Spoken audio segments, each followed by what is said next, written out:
Hello everyone, and thank you for watching this Congruent Lives production on behalf of the Fullerton Joint Union High School District.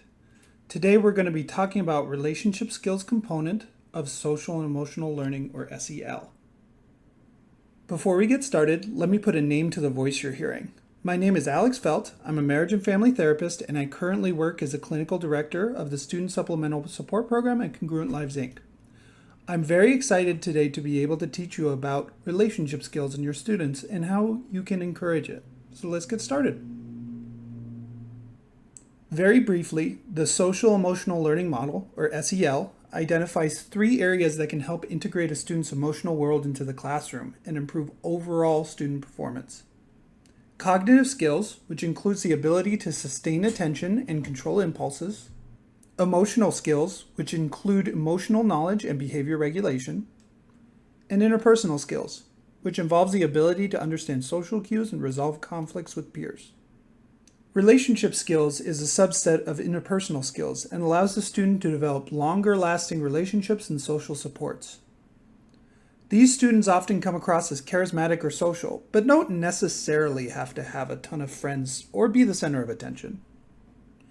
Self-compassion is an important aspect of relationship skills. I often tell my clients how we treat others is often reflective of how we treat ourselves. And if a student has a very critical inner voice, they can often come across as critical or cynical, and overall lack of motivation to get work done.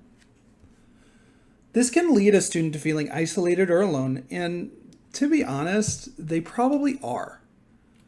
A good example of someone with a highly critical inner voice would be from the song Creep by Radiohead.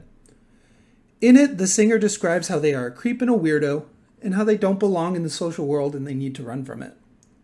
I think there is a reason this song was such a hit, and it's not just because it was catchy. I think it really caught on with that inner critic that we can develop in society. Self-compassion essentially has 3 driving components to it.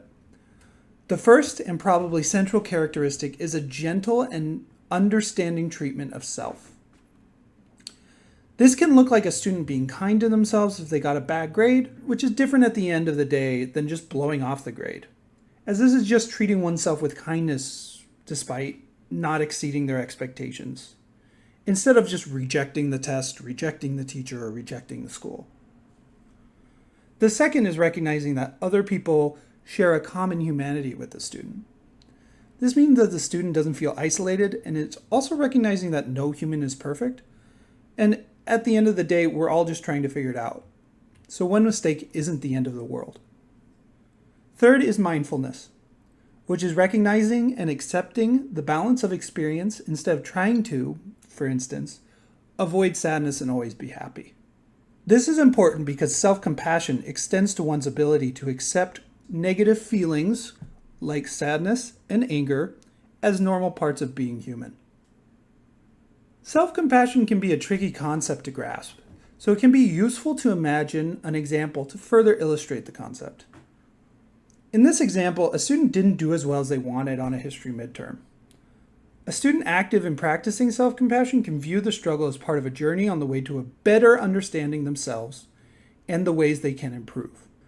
This can look like adjusting maybe the way they study in the future, or adjusting habits like staying up late that can affect performance.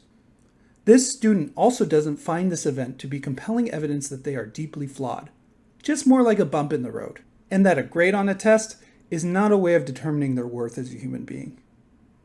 Students who do assess poor grades as inner flaws can have problems finding motivation often, and can find themselves more isolated, and their relationships just tend to peter out, affecting their functioning in the classroom. You might ask, but Alex, how can I encourage this practice in my students? The answer, first and foremost, is practicing it within yourself. We can all be hard on ourselves sometimes, and adopting practices that help us unwind and be kind to ourselves is a great model for those behaviors in students. Mindfulness meditation is a great tool, for instance, to help bring our brains to the present moment instead of being critical of the past or fearful of the future. Second, if a student is ever disappointed in a grade or expresses any frustration with any aspect of school, you can address the issue with compassion. Look up my reflective listening guide on YouTube for more information about that. And then secondly, offer what we call a reframe of the situation with a mindset of compassion. Like the slide says, something to that student like, I know you're disappointed, but let's work together and use this as an opportunity to refine your approach to the material. This can really help a student reassess the problem grade and communicate, most importantly, that their grade doesn't mean that you think any less of them. This has been a presentation by Congruent Lives, Inc. Thank you everyone for watching. I hope it helps you in your teaching and in your practice in the future.